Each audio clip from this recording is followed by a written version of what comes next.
সাহাবায়ে কেরামদেরকে লক্ষ্য করে বললেন, ও সাহাবীরা রে, আল্লাহর হাবিব সাল্লাল্লাহু আলাইহি ওয়াসাল্লামের ঘরে কোনো সম্পত্তি জমা নেই, কোনো ধনভাণ্ডার জমা নেই।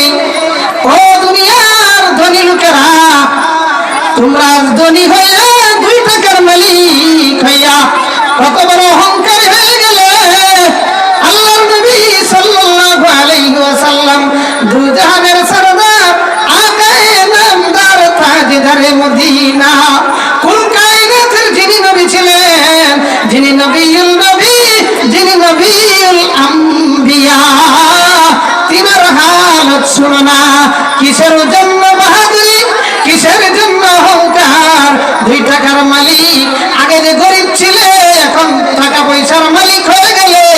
এখন বুঝি তোমার দাপটে গরিব মানুষগুলি সমাজে ঠিক মতো বসবাস করতে পারে না। সাধারণ আলেম উলামা যাদের টাকা পয়সা কম, সমাজের ধনী মানুষগুলি সাধারণ আলেম উলামাদেরকে নির্যাতন করতে চায়।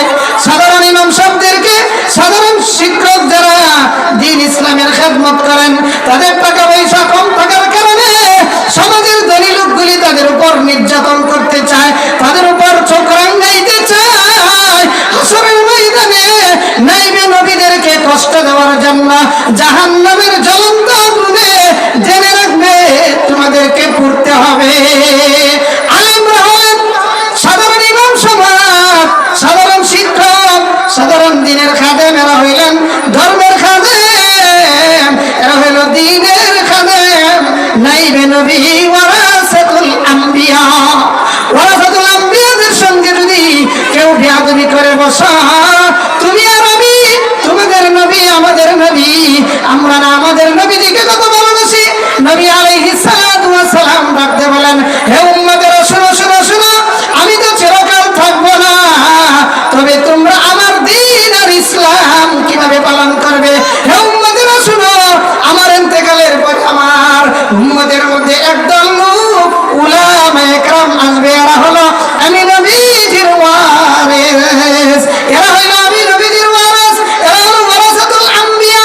এই ওয়ারাসাতুল আম্বিয়াদেরকে যদি তোমরা সাক্ষাৎ পেয়ে যাও, আমি নবী যেই দিন দুনিয়ার জমিনে থাকবো না, ওই দিন তোমরা যদি ওয়ারাসাতুল আম্বিয়া, উলামায়ে কেরাম এবং আলেম সমাজদেরকে সম্মান করা, ইজ্জত করা, তাজিম করা, শুনে রাখবো, ওই দিন তোমরা আলেমদেরকে তাজিম করলে আমি নবীজিকে তাজিম করার সমান হয়ে যাবে। তোমরা তো ওই দিন আমি নবীজিকে পাবে না। নবীজি আমার জিন্দা হালতে মদিনার রওজায়ে শরীফ শুয়ে আছেন। এখন তোমার আমরা নবীজিকে আর পাবো না। বলেন তো দেখি, নবীজি যদি আমাদের সামনে থাকতেন, তাহলে কি আমরা নবীজির সঙ্গে বিয়াদবি করতাম? না না না, কখনো নয়, আমরা নবীজির সঙ্গে বিয়াদবি করব না।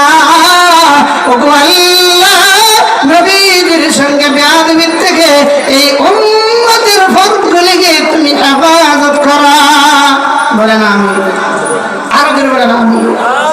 ভাইরা আমার, উলামায়ে কেরামের সাথে বিয়াদবি করবেন না, কোন ইমাম সাহেবের সাথে বিয়াদবি করবেন না, কোন আলেমের সাথে ইজ্জত বেইজ্জতি করবেন না। তাহলে ওয়ারাসাতুল আম্বিয়াকে যদি বেইজ্জতি করতে চান, তাহলে আপনি নিশ্চিত বেইজ্জতির মালা পরিধান করে নেবেন। বেইজ্জতির মালা থেকে যদি বাঁচতে চান, তাহলে ওয়ারাসাতুল আম্বিয়ার বিরুদ্ধে ষড়যন্ত্র ছেড়ে দেন, ইমামদেরকে নির্যাতন করা ছেড়ে দেন, সাধারণ উলামায়ে কেরাম, সাধারণ মাদ্রাসার শিক্ষকদেরকে, সাধারণ মুমিন বান্দাদেরকে জুলুম নির্যাতন করা ছেড়ে দেন। এই স্বভাব নিজের চরিত্র থেকে বাদ দিতে হবে।